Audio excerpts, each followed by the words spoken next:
We're going to learn how to make one of Alexander Calder's stables. I'll take a horizontal piece of paper and fold it in half like I'm making a book.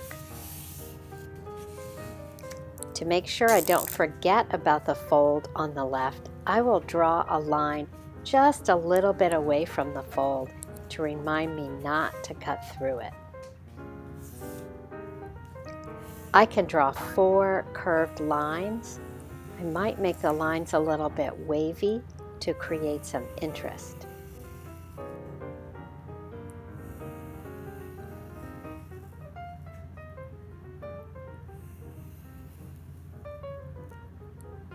I'll even label them 1, 2, 3, and 4 while I practice my first stable, and I'm going to cut that part off.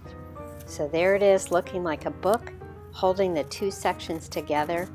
I can cut the first line and go all the way across the top if I like. When it comes to the second line, I'm going to remember that I want to stop at my dotted line.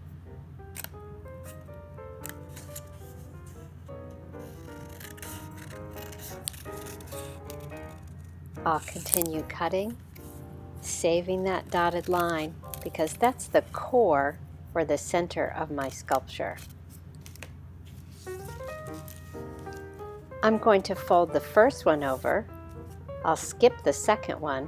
I'll fold the third top layer over and skip the fourth one. I can flip it around. Now I'll fold the top second one and I'll fold the top fourth one. It's a little tricky, but wait till you see what happens when you stand it up.